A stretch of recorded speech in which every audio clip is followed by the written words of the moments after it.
Arvoisat juhlavieraat, opettajat, henkilökunta sekä uudet ylioppilaat. Уважаемые гости, учителя, сотрудники и новые выпускники. Tänään on se päivä, kun vihdoin voimme kutsua itsemme ylioppilaiksi. Tätä päivää varten olemme ahkeroineet 3 vuotta, tuijottaneet läppäreiden näyttöjä sekä koulukirjaa ja yrittäneet muistaa jokaisen yksityiskohdan, jotta voisimme todistaa osaamisemme kurssikokeissa sekä lukion tärkeimmissä kokeissa, eli kirjoituksissa.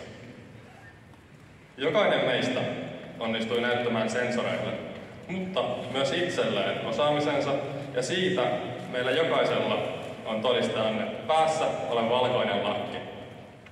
Sama lakki, jota varten olemme antaneet kaikkemme lukion aikana.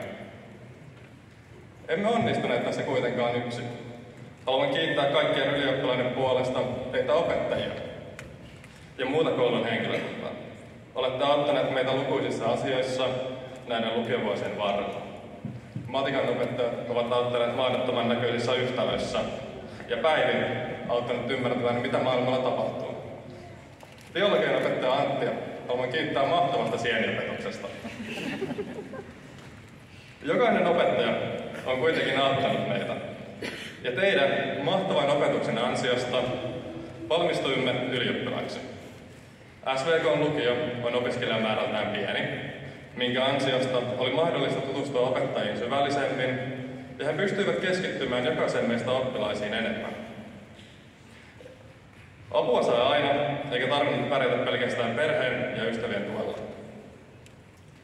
Minä ja moni muu myös meidän vuosiluokalta on aloittanut päiväkodin Kalinkassa, josta olemme siirtyneet SVK:hen, ensiksi Eskariin, jonka jälkeen jääneet samaan kouluun vuodesta toiseen.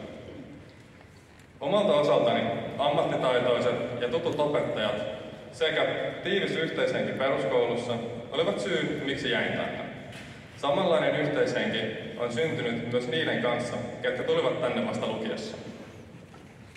Jokainen on tuonut ryhmämme erilaisia piirteitä, jotka ovat täydentäneet toinen toistaan. Ei tarvinnut pelätä, ettei kuuluisi joukkoon, vaan jokainen löysi omat ystävät, jotka tulevat varmasti jäämään elämään pitkäksikin aikaa.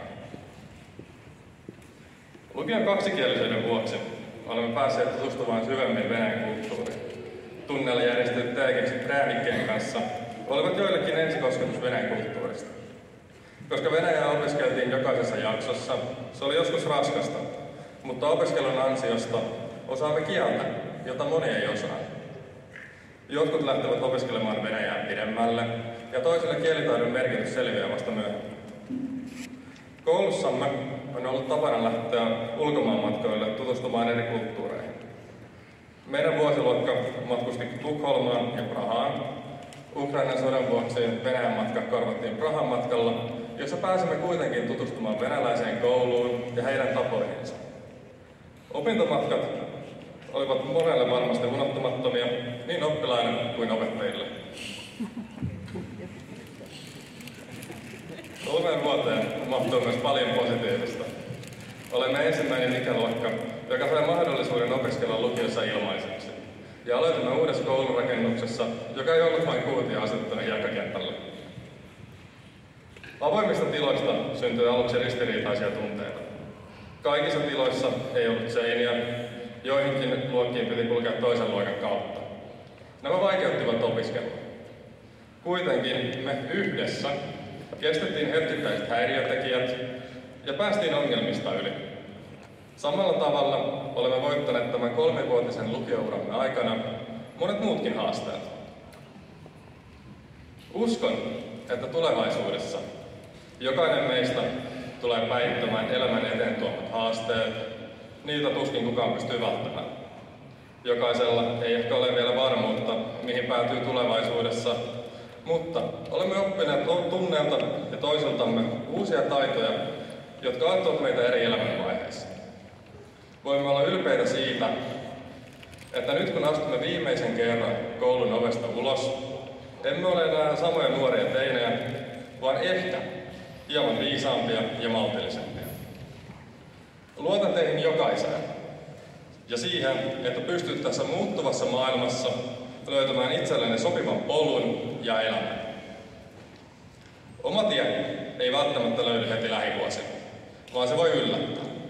Olkaa siis avoimia uusille mahdollisuuksille ja älkää pelätkö tuntematonta. Kuka tahansa meistä voi löytää uuden intohimon, jonka olemassaolosta emme olleet vielä tietoisia.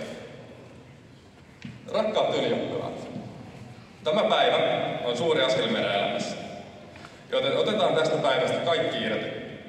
Muistetaan riemuita elämässämme kaikista niistä hyvistä asioista, joita elämä tuo tullessaan.